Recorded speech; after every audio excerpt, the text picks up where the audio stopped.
Hi everybody, I wanted to do a quick video to tell you about one of my favorite plants that I actually just discovered this year.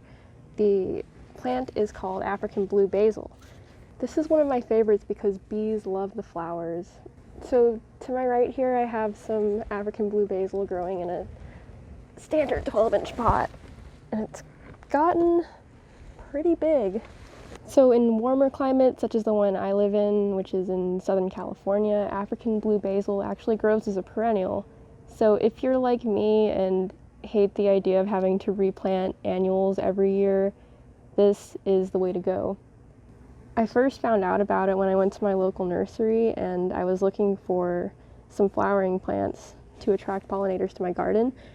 And I was surprised to see that it wasn't your typical annual flower that was attracting the most bees. It was actually this basil plant. So I bought a few of them and they've turned into absolute monsters. They grow really fast. This one behind me is just turned into a massive bush, and the leaves are delicious. You can make a great pesto out of this. It's kind of hard to describe the taste. It's a little bit mintier than regular basil, but it still tastes really good. So whether you're in need of pollinators in your garden, you want a delicious herb to make pesto with, or if you just want a plant that has beautiful flowers, this plant pulls all the stops, it checks all the boxes. It's a very practical plant. Alright, so I'll stop talking and show you how you can propagate African basil. Alrighty, so this is what you'll need to propagate African blue basil and pretty much any other type of basil or mint, since they're in the same family. You just need some cuttings from your plant. Basically any 2-inch cutting will do. Like, you could just pull this off and propagate from this branch. I think it works better if you are using a cutting that hasn't flowered yet, so go for newer growth when you're finding cuttings. And so what you're going to do once you have those cuttings is to submerge them in water up to the first set of leaves. Don't submerge the leaves in water because they'll rot. And it'll take about 2 weeks for the roots to grow to the right length, which is 1 to 2 inches.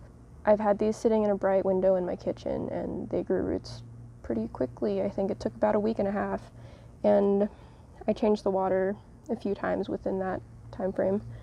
And here's what they look like after 2 weeks, so you get an idea of how long the root should be. And then you'll need some kind of growing medium. I use potting soil from Fox Farms. Right now I have this Strawberry Fields potting soil for fruiting and flowering, and it has not let me down. It's pretty good stuff. So basically, take whatever pot you're using and fill it about halfway with soil. Take your rooted cuttings and put them in the soil like so. And you can bury the stem a bit. And once it's in there, just add soil and fill it to the brim here. And you want to overfill it a little bit when you're initially potting it, because once you water it, which we'll do right after it's potted, the soil will compress a little bit. And then before you water it, just push down the soil slightly so the plant is secure. And there you go.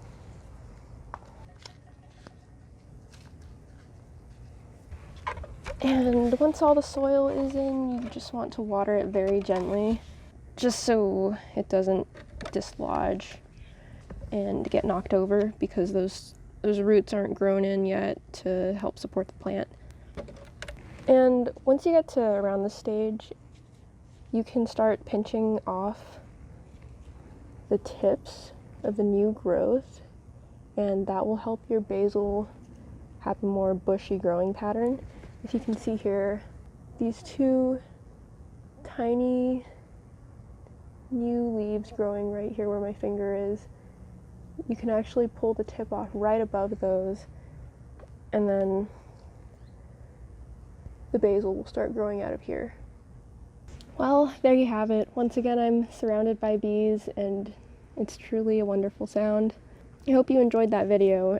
African blue basil, it's really great because you get so many bees. It makes me think that somewhere nearby that there's a really amazing hive full of African blue basil honey that I won't get to try, but it's a nice thought.